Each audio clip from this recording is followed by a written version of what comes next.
Hello everyone, welcome to our today's topic. Today's topic is hamburger effect, जिसको हम chloride shift भी बोलते हैं.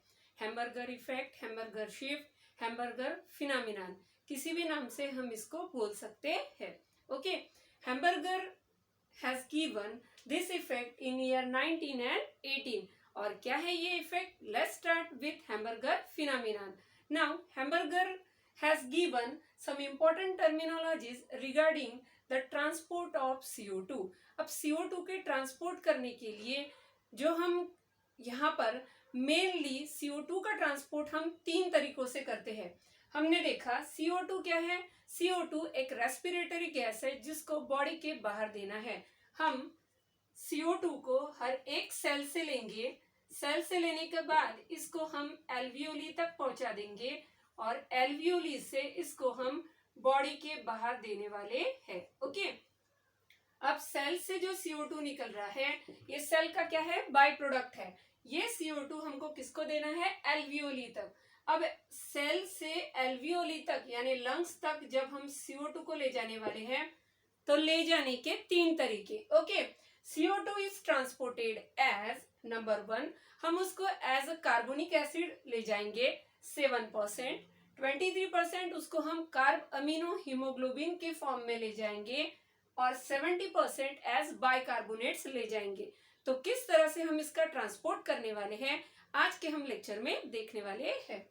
नाउ कार्बोनिक एसिड, पहला सबसे पहले हम इनका ट्रांसपोर्ट देखने के पहले ये देखते हैं CO2 हमको कहाँ से जो है यहाँ पर अवेलेबल होने वाला है. बॉडी में बहुत सारे सेल्स है.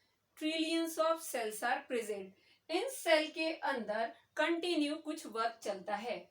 लाइक दिस, कुछ ना कुछ यहाँ पर काम चल रहा है. ये जो वर्क चल रहा है इस एक्टिविटी से बाय प्रोडक्ट बोलकर क्या रिलीज हुआ? CO2. ये CO2 अब हमको सेल के बाहर दे देना है. CO2 सेल के बाहर देना है और ब्लड के अंदर दे देना है. ब्लड के अंदर CO2 देने के लिए हमको सेल और जो हमारी कैपिलरी है इसके बीच में जो इंटरस्टिशियल फ्लूइड प्रेजेंट होता है. इंटरस्टिशियल फ्लूइड यानी इन दोनों के बीच में जो फ्लूइड प्रेजेंट होगा जिससे ये एक्सचेंज होगा, इसी को बोलते हैं इंटरस्टिशियल फ्लूइड. अब CO2 यहाँ से सेल से निकला और अब कैपिलरी के अंदर जो ब्लड प्रेजेंट है उसके अंदर जाने वाला है. ब्लड में मेनली 2 कंपोनेंट प्रेजेंट होते हैं, वो है फॉर्म एलिमेंट्स और दूसरा है plasma. Plasma, this portion is known as plasma. और दूसरा क्या है? Form elements. फॉर्म एलिमेंट्स में RBC, WBC और प्लेटलेट्स. तो ये जो हम देख रहे हैं वो है RBCs.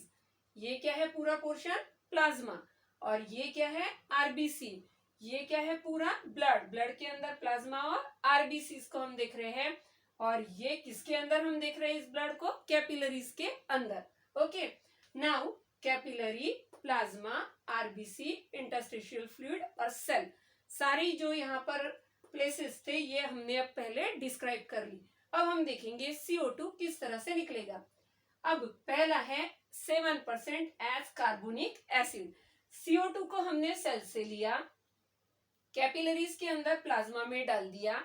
प्लाज्मा में जैसे वो आया it will combine with water and form carbonic acid. क्या बना लेगा? Carbonic acid. प्लाज्मा में ये क्या है? It will be transported as carbonic acid through plasma in 7%. Clear है पहला मैकेनिज्म किस तरह से हुआ. नाउ नंबर 2 के पर जाएंगे हम. 23% जो है हम as a carb amino haemoglobin बोलकर हम यहाँ पर ट्रांसपोर्ट करने वाले हैं. अब ये जो है ये कैसे? CO2 को हमने RBCs के अंदर ले लिया और RBCs से ही हम ये ट्रांसपोर्ट करने वाले हैं. RBCs के अंदर जो हीमोग्लोबिन प्रेजेंट है इस हीमोग्लोबिन के साथ ये CO2 बाइंड होगा और एक टेम्पररी प्रोडक्ट बनाएगा जिसको बोलते हैं कार्ब अमीनो हीमोग्लोबिन.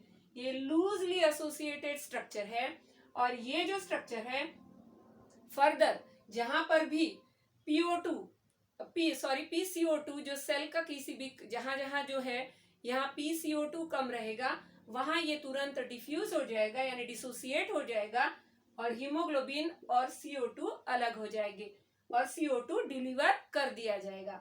अब तीसरा रास्ता जो है, दूसरा क्या था, as a carb amino haemoglobin 23%। अब मैक्सिमम जो हम करने वाले हैं वो है एज बाइकार्बोनेट्स, 70% एज बाइकार्बोनेट करने वाले हैं। कैसे? अब CO2 का तीसरा नंबर का वे ले जाने का, आरबीसीज के अंदर जो वाटर प्रेजेंट है इसके साथ CO2 जो है कंबाइन हो जाएगा with the help of very special molecule which is present in RBC known as carbonic anhydrase. ये एंजाइम क्या करेगा, ये एंजाइम H2 और CO2 को बाइंड करेगा and it will form carbonic acid. अब आपको लगेगा कार्बोनिक एसिड यहाँ पर भी बना, यहाँ पर भी बना। आरबीसीज में कार्बोनिक एसिड बहुत लार्ज एक्सटेंट यानी बहुत ज्यादा क्वांटिटी में बनेगा as compare to plasma. Okay, RBC में बहुत ज्यादा बनेगा। अब ये इतना ज्यादा यहाँ बनने की वजह से इसका क्या हो गया, यहाँ पर एक्यूमुलेशन 70%, ध्यान दो कितना है 70%, इसका यहाँ पर क्या हो गया, एक्यूमुलेशन हो गया। फिर से कार्बोनिक अनहाइड्रेज जो हमारा एंजाइम है, देखो इस एंजाइम का नाम है कार्बोनिक अनहाइड्रेज, ये आरबीसीज में प्रेजेंट है। अब ये जो एंजाइम है, ये एंजाइम क्या करेगा, इस कार्बोनिक एसिड का कन्वर्शन कर देगा बाइकार्बोनेट और हाइड्रोजन आयंस में। ये हाइड्रोजन आयन फर्दर हीमोग्लोबिन के साथ कंबाइन हो जाएंगे। अब ये जो कार्बोनिक एसिड यहाँ पर बन रहा है, इस कार्बोनिक एसिड की वजह से अंदर का जो आयोनिक बैलेंस है वो जो है यहाँ पर ज्यादा होता जा रहा है। अब ये जो यहाँ पर जो बाइकार्बोनेट्स बने, इनका ज्यादा एक्यूमुलेशन आरबीसीज के अंदर होने की वजह से अब हम इनको आरबीसीज से प्लाज्मा में ट्रांसपोर्ट करने वाले हैं। अब ये जो आपको आरबीसीज की ये जो मेम्ब्रेन दिख रही है, आरबीसी की ये जो मेम्ब्रेन है, इसके अंदर पूरे मेम्ब्रेन के अंदर special type of proteins present होते हैं जिनको हम बोलते हैं carbonate, bicarbonate chloride transport proteins. Bicarbonate chloride transport proteins कहाँ प्रेजेंट होंगे, प्लाज्मा मेम्ब्रेन के अंदर आरबीसीज के। और ये जो मेम्ब्रेन यहाँ प्रेजेंट है, इस मेम्ब्रेन के अंदर ये जो ट्रांसपोर्ट प्रोटीन्स प्रेजेंट है, ये क्या करते हैं, ये कार्बोनिक एसिड को आरबीसीज से प्लाज्मा मेम्ब्रेन में लाएंगे और प्लाज्मा मेम्ब्रेन से प्लाज्मा के अंदर लाएंगे। और फिर जैसे ये यहाँ पर आए, अब ये जो है इनको अगेन जो है NaCl जो हमारा कंपाउंड है, सोडियम क्लोराइड, इसमें से जो सोडियम रहेगा, ये सोडियम इस बाइकार्बोनेट के साथ जो है कंबाइन हो जाएगा और सोडियम बाइकार्बोनेट बन जाएगा। क्या बन जाएगा यहाँ पर, सोडियम बाइकार्बोनेट। पोटेशियम और सोडियम बाइकार्बोनेट्स बनने की वजह से ही ये एज अ बाइकार्बोनेट 70% यहाँ पर जो है यहाँ से ट्रांसपोर्ट होता है। अब ये जो सोडियम बाइकार्बोनेट्स यहाँ पर बन गए, ये यहाँ से फर्दर ट्रांसपोर्ट के लिए रेडी है, जहां पर जो है फिर से ये सोडियम बाइकार्बोनेट्स ले जाए जाएंगे और वहां पर ले जाकर क्या कर दिया जाएगा, हमको कहाँ जाना है, हमको सेल से कहाँ जाना है, एल्वियोली की तरफ। वहां पर क्या होगा, इस जो पार्शियल प्रेशर रहेगा CO2 का, वहां पर कैसा रहेगा, बहुत ज्यादा कम रहेगा। मतलब एल्वियोली में, सेल में क्या है, बहुत ज्यादा, तो ज्यादा से हम किसकी तरफ जाने वाले हैं, कम की तरफ। जैसे ये वहां पर जाएगा, यहाँ पर सोडियम और CO2 फ्री हो जाएंगे।